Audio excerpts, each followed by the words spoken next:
pembacaan firman Tuhan diambil dari Mazmur 121 ayat 1 dan 2. Sebelum membaca firman Tuhan, mari kita berdoa. Tuhan, kami bersyukur untuk kesempatan hari ini. Kami mau merenungkan lagi firman-Mu. Kami memohon pertolongan Allah Roh Kudus yang menerangi hati kami, sehingga kami dapat mengerti firman-Mu dengan baik. Dalam nama Tuhan Yesus kami berdoa. Amin. Mazmur 121 ayat 1 dan 2. Aku melayangkan mataku ke gunung-gunung, dari manakah akan datang pertolonganku? Pertolonganku ialah dari Tuhan yang menjadikan langit dan bumi. Demikian pembacaan firman Tuhan, dan renungan kita diberi judul Jangan Menyerah. Sekali lagi, jangan menyerah. Hidup ini adalah sebuah perjalanan dan tentu membutuhkan perjuangan. Kita disebut sebagai musafir atau peziarah di dunia ini.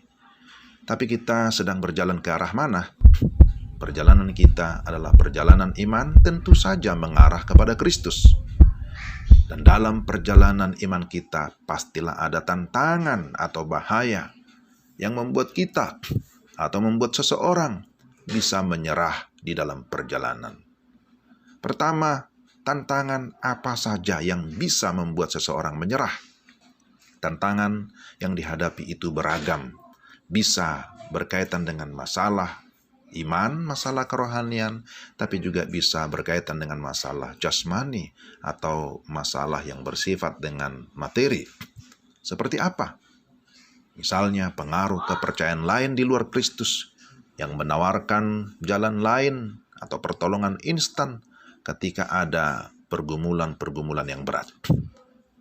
Bisa juga berkaitan dengan penderitaan atau kesusahan. Penderitaan karena usahanya yang bangkrut, atau karena ditinggal oleh pasangan, atau dibuang oleh keluarga, karena sakit penyakit, bahkan juga karena wabah seperti virus yang melanda dunia saat ini. Itu juga bisa membuat seseorang menyerah. Apalagi bisa juga berkaitan dengan teror atau ancaman, persekusi dari kelompok tertentu, sebagaimana yang juga kita bisa saksikan viral akhir-akhir ini. Teror atau ancaman yang dianggap membahayakan atau mematikan, baik itu mematikan karir atau juga kematian secara fisik. Masalah finansial atau masalah keuangan, masalah ekonomi itu juga bisa menjadi persoalan. Masalah yang berkaitan dengan jabatan-jabatan di pemerintahan atau jabatan politik, ataupun juga masalah-masalah di dalam rumah tangga, dalam keluarga. Itu beberapa hal yang bisa membuat seseorang bisa mundur dari imannya. Maka yang kedua, bagaimana supaya kita tetap kuat dan tidak menyerah? Pertama, fokus pada Tuhan, bukan pada tantangan atau persoalan. Dalam ayat 1 sampai ayat yang kedua, pemazmur berkata bahwa dia memandang ke gunung-gunung, tapi di sana tidak ada pertolongan. Mengapa tidak ada? Karena gunung memang hanya ciptaan. Maka kita harus berpindah fokus dari ciptaan kepada Sang Pencipta gunung-gunung itu. Pemazmur memiliki keyakinan pribadi terhadap Tuhan. Dia mengenal Tuhan dan dia juga sudah mengalami kuasanya. Kedua, meyakini providensi atau pemeliharaan Tuhan yang berlaku secara terus-menerus. Bahwa Tuhan bukan hanya pencipta, tapi juga pemelihara. Ada orang yang percaya Tuhan hanya dalam kondisi baik, ketika sehat dan sukses. Maka muncullah istilah yang disebut dengan iman mujizat. Namun pertolongan Tuhan sesungguhnya nyata dalam segala keadaan.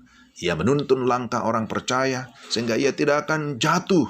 Tuhan menuntun baik siang maupun malam. Penjagamu dikatakan di situ ayat yang ketiga, tidak akan pernah tertidur, tidak akan pernah terlelap. Kita masih ingat tentu peristiwa tiang awan atau tiang api yang dicatat di dalam perjalanan bangsa Israel. Itu menunjukkan kehadiran Tuhan. Dia menaungi umatnya sehingga tetap terlindung dan aman. Selain itu, dia juga menjaga kita dari dalam dan memberikan kedamaian di hati kita melalui Roh Kudus yang berdiam di hati kita. Jadi kita lihat bahwa pemeliharaan Tuhan atau penjagaannya bersifat terus-menerus, bahkan bersifat kekal.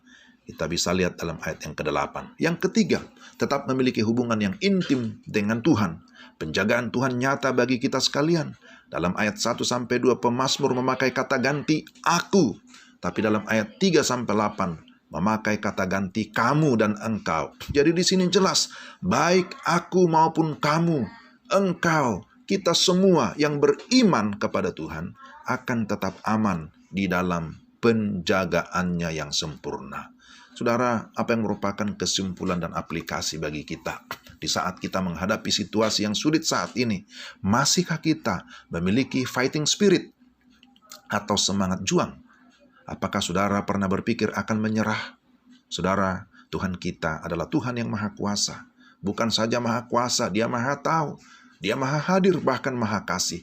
Maka jangan pernah meragukan Dia. Di dalam Dia pasti ada solusi atau jalan keluar. Bersama Dia, nothing impossible. Tidak ada yang mustahil. Karena Dia Tuhan, pencipta yang sanggup mengadakan atau menciptakan dari yang tidak ada menjadi ada. Dia Tuhan yang setia pada janjinya. Bahkan Dia tidak akan pernah meninggalkan anak-anaknya. Jadi, jangan pernah menyerah, melainkan tetaplah berserah kepada Tuhan di dalam iman apapun yang terjadi. Amin. Mari kita berdoa. Tuhan, terima kasih untuk firman-Mu. Kami mohon sekali lagi Allah Roh Kudus menerapkan firman-Mu dalam hati kami dan memampukan kami untuk kami dapat melakukan firman-Mu di dalam perjalanan hidup kami tiap-tiap hari. Sehingga kami menjadi pribadi-pribadi yang kuat, yang kokoh, yang pantang menyerah karena kami hidup di dalam mengandalkan Tuhan dan kami juga meyakini kemenangan akan Tuhan sediakan, Tuhan berikan bagi kami yang sungguh-sungguh hidup sesuai dengan kehendak-Mu. Dalam nama Yesus kami berdoa. Amin. Terima kasih pendengar sekalian yang sudah mendengarkan renungan ini. Kiranya Tuhan dimuliakan dan kita semua diberkati. Shalom.